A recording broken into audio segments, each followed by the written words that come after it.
el doctor Carlos Araciuca. Él es un profesional, un médico muy reconocido en Saspeña, en el Chaco y por qué no decir en la República Argentina, y además lo vamos a felicitar y le vamos a dar la bienvenida, sí, tal cual. Lo vamos a felicitar porque fue nombrado hace poco director en el sector de cardiología del Hospital 4 de Junio. ¿Es así, Carlitos? ¿Cómo estás? Buen día. ¿Qué tal? Buen día, buen día Elvira, buen día para la audiencia. Hola, gracias por ahí por el elogio. Sí, este año justamente hubo un cambio en la jefatura de lo que me eligieron a mí para asumir, digamos, ese rol. Y no, contento, digamos, con eso y bueno, con toda la actividad profesional en general. Así es. Bueno, felicitaciones, doctor, y bueno, y la verdad que, como dice Elvira, damos fe de lo buen profesional que es usted. Sí. Muchas Yo gracias. doy fe porque lo vi trabajar, lo vi. Hola, Carlitos, buen día. Buen día. Vi y escuché el trato de él hacia sus pacientes. Tal cual. Estuve en una oportunidad donde muy cerca de él y realmente es una eminencia como doctor. Así que yo me estoy enterando del cargo que le dieron y lo tiene más que merecido. No sería merecida la palabra, sino que es una bendición para toda esa gente a la cual le toca encontrarse con él y que los trate de una enfermedad del corazón, un órgano tan vital para nuestro organismo, ¿no? No, sí, muchas gracias. No, la verdad que en cuanto a lo que es la atención del servicio de cardiología en el hospital, la verdad que desde el año pasado pudimos mejorar mucho. Desde el año pasado pudimos incorporar varios profesionales a nuestro servicio. En un momento, ya en el año 2023, éramos 20, pudimos aumentar. En este momento somos 6 cardiólogos que estamos pudiendo trabajar en el hospital. Desde el año pasado ya hubo un cambio muy importante con atención en salud pública interior, fue que empezamos a poder tener la posibilidad de hacer un procedimiento que es la angioplastía primaria. Angioplastía primaria, básicamente, cuando una persona tiene un infarto, en esos momentos uno tiene desde el inicio de los síntomas 12 horas para poder destapar la arteria mediante 2 métodos.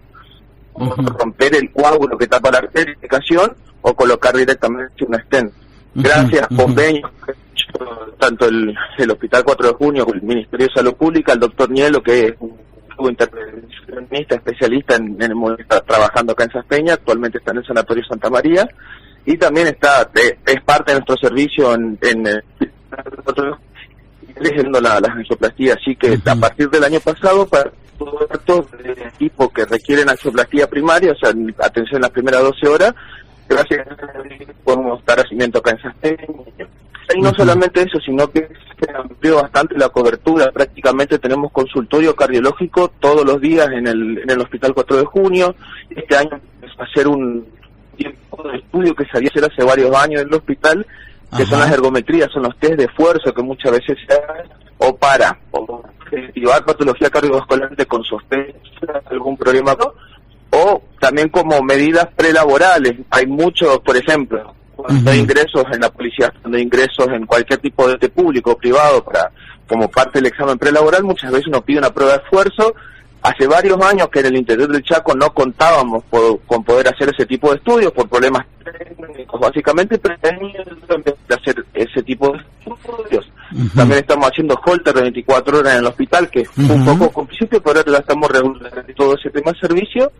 Así que estamos empezando a trabajar muchísimo mejor con respecto al hospital. Siempre existen limitaciones, lamentablemente, en nuestro país, en nuestra región, pero bueno, siempre tratando de poder ir superándolas cuando se van presentando, ¿no? Así es, doctor. Bueno, también queríamos preguntarle, porque bueno, seguramente está enterado de lo que le pasó a esta famosa boxeadora, ¿no? A la locomotora Oliveiras, que le agarró una ACV. Sí. Bueno, queríamos preguntarle si esto tiene que ver algo con el ejercicio que hace ella, que es bueno, es muy severo, ¿no? Con el tema de lo que es boxeadora, y también con los anabólicos que se consumen al formar ese cuerpo que tiene ella, ¿no es cierto? Y con el tratamiento que le da a su cuerpo, ¿no? Que es muy potenciado, ¿no? Esto afecta al corazón para la gente, vamos a decir, que hace ejercicio extremo, ¿no? Sí, a mí en el caso de esta boxeadora, la verdad que me tocó personalmente porque la podía ir siguiendo y viendo, y la verdad que era una mujer que le ponía mucha actitud a la vida, claro, que practicaba mucho deporte, que incentivaba mucho a la gente por el deporte, cosa que es algo bueno, digamos. Uh-huh. Pero sí, lamentablemente el cuadro, el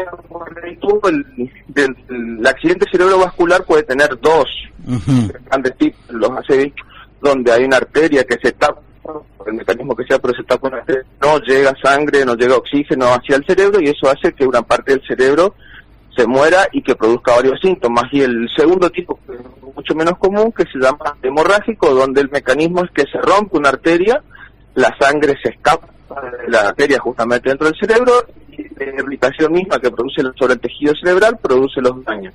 En el caso de esta paciente, ya por lo que se informa en los partes médicos, tuvo un ACV isquémico que terminó, no sé, por ahí alguna vez complicaciones bastante severa que fue isquémico, que se llama edema cerebral. Uh-huh. Uh-huh. Yo por ahí no tengo constancia de los hábitos tóxicos que podía llegar a tener, claro, en este caso esta persona. Pero sí, por ahí cualquier tipo, hay algunos medicamentos que pueden producir o que pueden aumentar el riesgo de tener un ACV. Esta es la mala alimentación, que probablemente en este caso particular no ha sido el factor predisponente, pero por ahí también hay que pensarlo desde el punto de vista que uno por ahí no tiene toda la información como para saber, bueno, mira, en este caso pasó esto y en este caso pasó lo otro. El ejercicio en particular, con pesas y todo el tipo de ejercicio, como le iba contando, primero con los tipos de ACV, después por ahí, el caso particular de la paciente es un tipo de ACV que está habiendo aumento mucho en incidencia en estos años, que es por ahí los ACV menores de 65 años. Habitualmente, después de los 65 años, donde aumenta bastante más el riesgo de una persona de tener ACV que antes de los 65 años. Hoy en día por ahí se están viendo en pacientes más jóvenes. En la mayoría de los casos por ahí se deben a problemas de salud ya previos que tienen los pacientes, como tener algún tipo de cardiopatía congénita que pueda producir coágulos en el corazón y que esos coágulos terminen generando un ACV, o de tener algún tipo de enfermedad en la sangre donde tenga más predisposición la sangre a coagularse, y eso hace que uno pueda tener alguna obstrucción arterial y fortuitamente, bueno, que aparezca esto en el cerebro. Por ahí el tema del ejercicio con pesas en particular, que es por ahí la cuestión de más que se está manejando ahora, a nivel del corazón, más lo que suele llegar a producir es algo que se llama hipertrofia.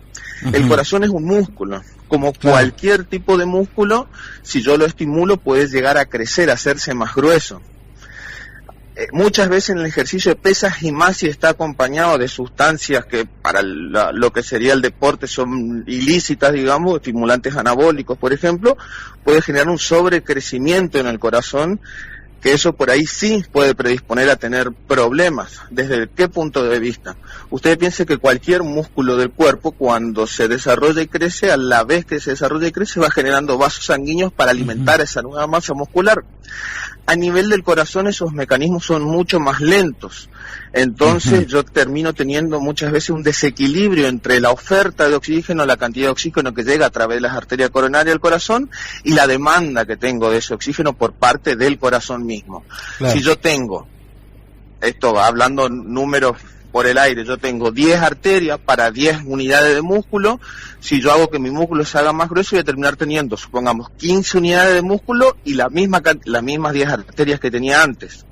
Entonces ahí es donde se produce el desequilibrio, cuando mi músculo necesita más, tiene más demanda de oxígeno y yo no lo puedo suplir con la oferta. Y principalmente en el caso de anabólico y con respecto al cardiovascular, lo que suele predisponer puede ser o infartos o arritmias incluso.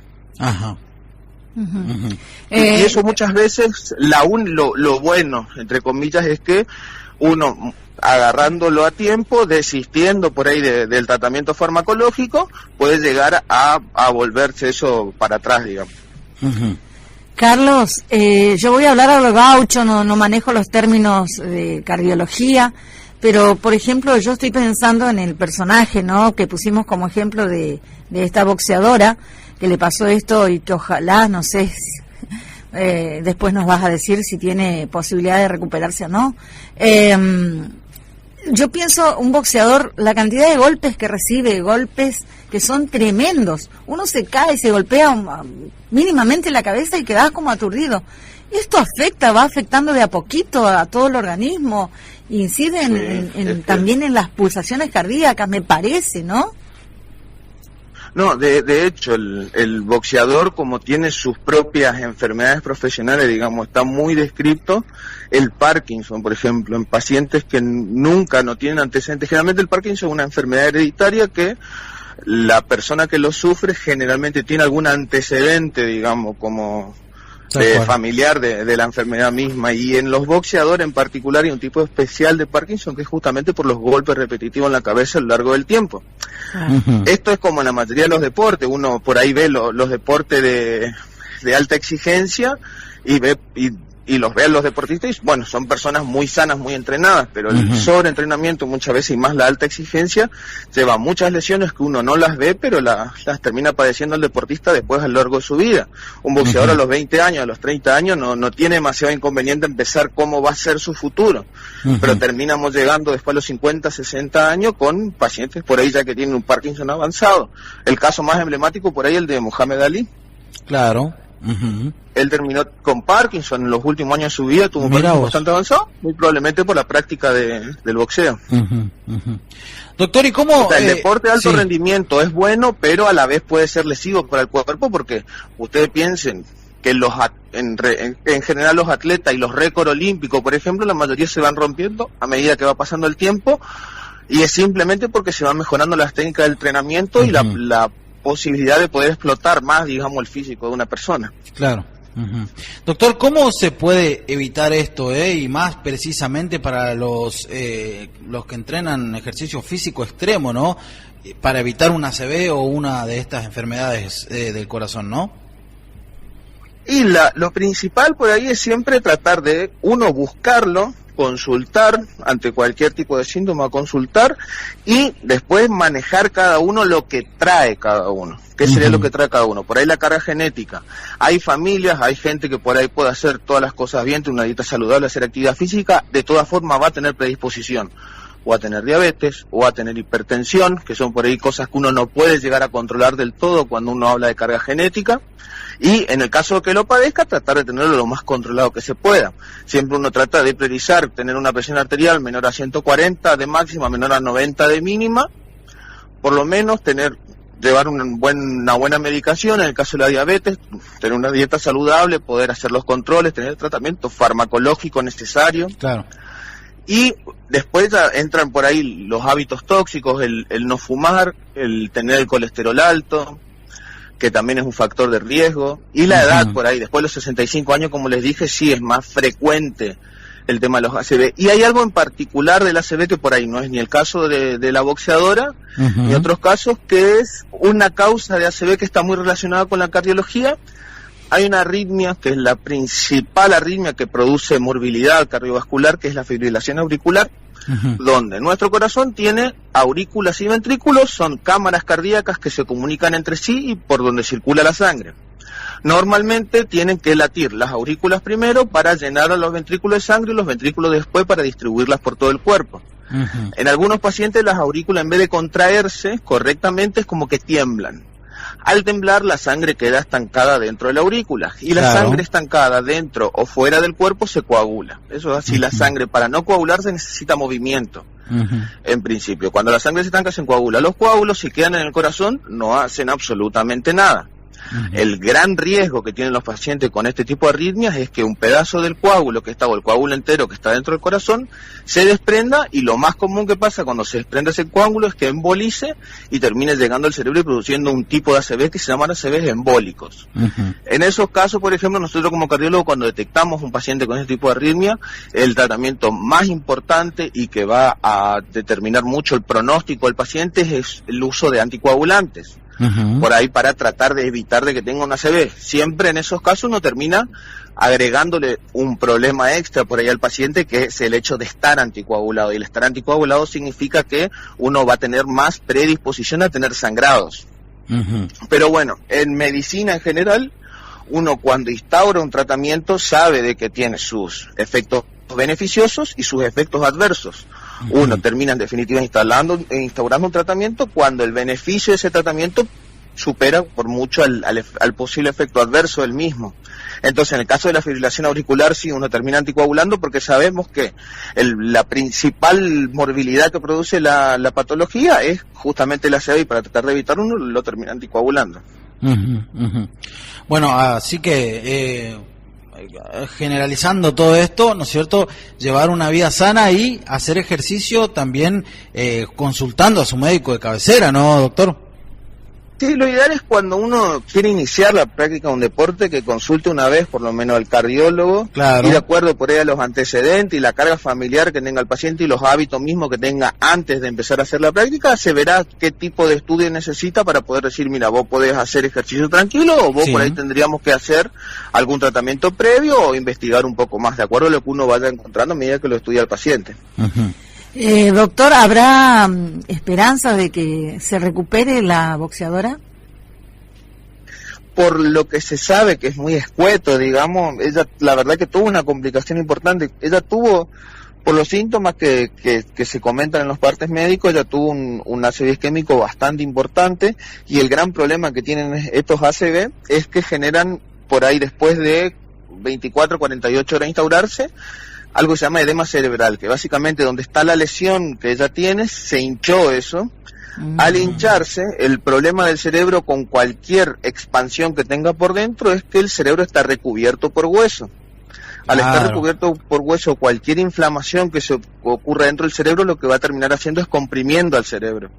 Eso fue por ahí lo que le pasó. Hubo signos que seguramente vieron los médicos que la atendieron, y tuvieron que terminar drenando parte del líquido que hay por dentro del cerebro para poder descomprimirlo un poco, porque por supuesto que la compresión del cerebro por dentro genera muchísimo más daño que el ACV isquémico en sí.